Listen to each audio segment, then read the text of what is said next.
Hey guys, welcome back to my YouTube channel car your BST. कल हम लोगों ने देखा था डिपार्टमेंटल अंडरटेकिंग, आज हम लोग देखेंगे स्टैट्यूटरी कॉर्पोरेशन। बिना लेट करते हुए हम लोग स्टार्ट करते हैं। ओके, तो स्टैट्यूटरी कॉर्पोरेशन, फर्स्ट मैं अपना पेन ले लेती हूँ।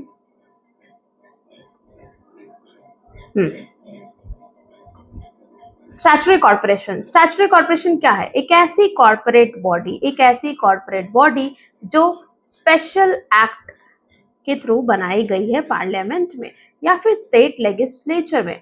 अब मैं जरा बता दूं, स्टैट्यूटरी कॉर्पोरेशन को पार्लियामेंट के द्वारा एक स्पेशल एक्ट ने बनाई गई है और यही एक्ट उसको हर तरीके से पावर, उसका रूल्स रेगुलेशन, उसको सारा चीज देती है। मैंने यहाँ पे लिखा भी है, the act define it's power, उसका फंक्शन, उसका rules and regulation governing its employee and its relation with the government।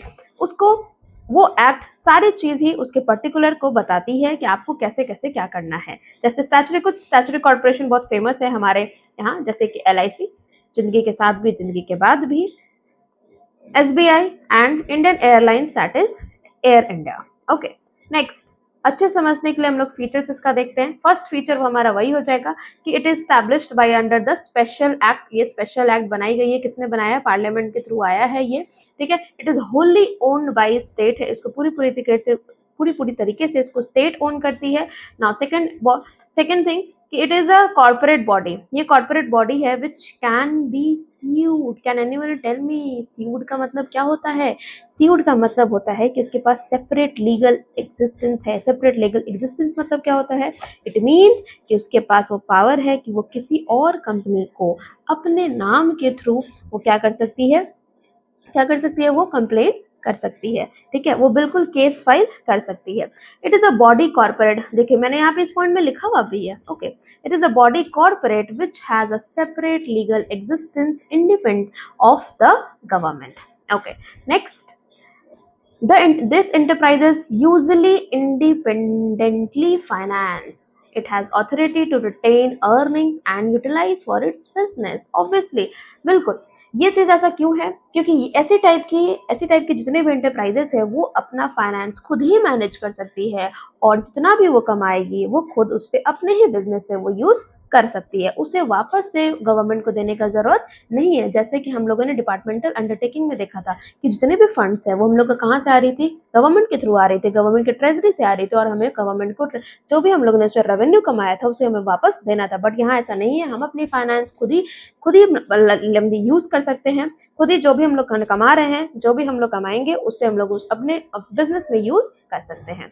The employees of these enterprises, now next is employees are these enterprises और नॉट गवर्नमेंट और civil servants. यहाँ की जितनी भी ये जो भी है सिविल सर्वेंट नहीं है, ना ही वो इंटरप्राइजेस के वो गवर्नमेंट इससे रिलेटेड हैं और ना ही वो सिविल सर्वेंट है कि वो कुछ काम करेंगे। नाउ नेक्स्ट इज इसका मेरिट्स देखते हैं हम लोग। मेरिट्स ये है कि नॉन इंटरफेरेंस बाय गवर्नमेंट है। जाहिर सा बात है कि अगर सेपरेट लीगल एग्जिस्टेंस है, इट मीन्स कि यहाँ पे गवर्नमेंट जो है हमारी इंटरफेरेंस नहीं करेगी। इंडिपेंडेंस को वो बहुत अच्छी तरीके से एंजॉय कर सकती है।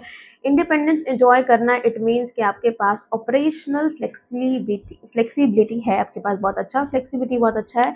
इट मीन्स कि आप अपने कंपनी में, अपने कॉर्पोरेशन में आप बहुत जल्दी क्विक डिसीजन ले रहे हैं, जो कि आप जनरली नहीं हो पाता। याद है मैंने वहाँ पे बताया था कि वहाँ रेड टैपिज्म होता है, वहाँ पे क्विक डिसीजन मेकिंग नहीं हो पाता है क्योंकि फाइलें वहाँ पे बढ़ती रहती है। मैंने वहाँ लिमिटेशन में पढ़ाया था। ओके, यहाँ पे ऑटोनोमस ऑर्गेनाइजेशन है। अब ऑटोनोमस ऑर्गेनाइजेशन क्या है? तो ऑटोनोमस ऑर्गेनाइजेशन जहाँ पे ये अपनी रूल्स रेगुलेशन, अपने एम्प्लॉय से कैसे बात करना है, किससे क्या कमांड लेना है, ये अभी खुद ये डिसाइड कर सकती है, अपनी पॉलिसी खुद ही फ्रेम करती है। Now next is free from undesirable government rules and regulation and control. जैसे कि मैंने बताया, गवर्नमेंट का कोई भी रूल रेगुलेशन कंट्रोल इसे मानने की जरूरत नहीं है। नाउ नेक्स्ट इज, हाँ, जैसे कि स्टैट्यूटरी कॉर्पोरेशन हम लोगों ने देखा, एग्जाम्पल के लिए हम लोग देखा इंडियन एयरलाइंस, SBI, तो आप लोग को पता ही है कि ये बहुत ही वैल्यूएबल इंस्ट्रूमेंट है हमारे इकोनॉमी को ग्रोथ करने के लिए। Now next is limitation. अब हम लोग देखते हैं लिमिटेशन क्या है? तो हमारी ये लिमिटेशन ये है कि स्टैट्यूटरी कॉर्पोरेशन जो है does not enjoy operational flexibility. Operational flexibility इसके पास नहीं है। ऑपरेशनल फ्लेक्सिबिलिटी मतलब कि अब ये कोई भी काम यहाँ पे ये लेट हो सकता है। स्टैट्यूटरी कॉर्पोरेशन अगर गवर्नमेंट घुस गई तो ये आपको काम वो नहीं करने देगी, ठीक है। Government and political interference as always has been there is a major decision where huge funds are involved. अगर कहीं से भी कुछ भी दिक्कत हुआ जहाँ पे बहुत ज़्यादा पैसा का इन्वॉल्विंग है, बहुत सारे फंड्स का आ रहा है और गवर्नमेंट एक बार घुस गई तो आपको फिर से डिसीजन लेने में थोड़ा सा लेट होगा।